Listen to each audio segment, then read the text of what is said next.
है, दिल्ली में एमसीडी के मेयर का आज चुनाव होने जा रहा है। आपको बता दें कि mayor, deputy mayor, standing committee के सदस्यों का आज चुनाव होगा। सुप्रीम कोर्ट ने जल्द चुनाव करवाने के निर्देश दिए थे। 3 बैठकों में हंगामे के कारण मेयर नहीं चुना जा सका था। हालांकि आज भी हंगामे के आसार हैं, लेकिन आपको बता दें कि दिल्ली में एमसीडी चुनाव हुए तकरीबन 80 दिन हो गए हैं और ऐसे में सुप्रीम कोर्ट का ये निर्देश कि सभी 274 जो पार्षद हैं और सदस्य हैं वो मेयर चुनने के लिए मतदान करेंगे। ऐसे में आज उम्मीद ये कि दिल्ली को उसका मेयर मिल जाएगा। आपको बता दें कि एमसीडी चुनाव के बाद चौथी बार आज पार्षद और जो बाकी सदस्य हैं उनकी बैठक होने जा रही है और ऐसे में उम्मीद यही की जा रही है कि मेयर, डिप्टी मेयर और स्टैंडिंग कमेटी के सदस्यों का आज चुनाव हो जाएगा।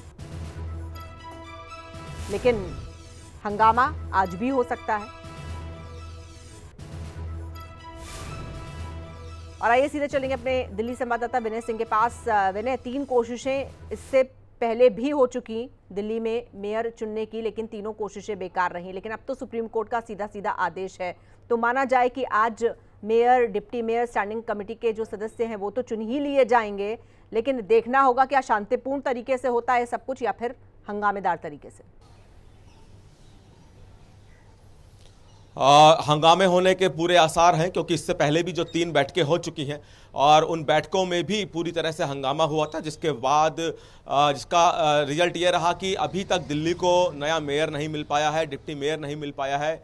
अब चूंकि सुप्रीम कोर्ट ने ये कहा था कि जल्द से जल्द बैठक कराई जाए ताकि दिल्ली के मेयर का चुनाव हो सके, आज वो तारीख है जब एक बार फिर से मेयर चुनाव को लेकर बैठक है। सभी पार्षद मौजूद रहेंगे, सभी जो मनोनीत पार्षद हैं, हालांकि वो वोट नहीं डालेंगे लेकिन वो भी मौजूद रहेंगे।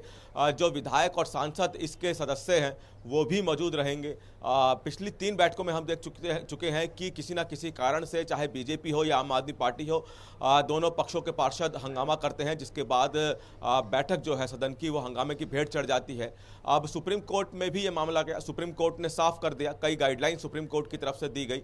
सुप्रीम कोर्ट ने कहा कि चूंकि सबसे पहले मेयर का चुनाव होगा और उसके बाद मेयर ही डिप्टी मेयर और स्टैंडिंग कमेटी के जो अन्य सदस्य हैं उनका चुनाव कराएंगे। सुप्रीम कोर्ट ने यह भी साफ किया कि मनोनीत पार्षद वोट नहीं डाल सकते हैं और इन तमाम मुद्दों को लेकर ही सदन में हंगामा पहले हो चुका है। अब जब सुप्रीम कोर्ट क्लैरिफाई कर चुका है कई चीज़ें, तो उसमें देखना होगा कि अगर आज हंगामा होता है तो हंगामे की क्या वजह होती है।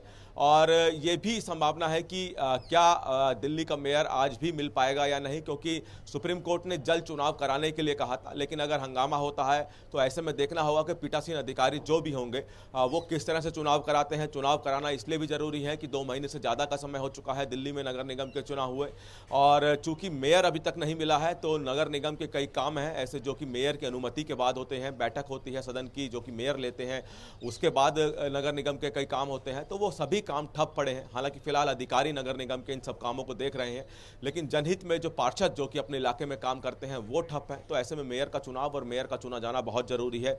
देखना है कि आज भी क्या संभावनाएं रहती हैं, क्या दिल्ली को अपना मेयर मिलता है। आम आदमी पार्टी और बीजेपी दोनों ने ही मेयर से लेकर डिप्टी मेयर के लिए अपने अपने उम्मीदवार उतारे हैं। इन उम्मीदवारों के बीच में किसकी जीत होती है ये भी देखना रहेगा। बिल्कुल ठीक है, बहुत शुक्रिया आपका विनय इस पूरी बातचीत के लिए, इस जानकारी के लिए।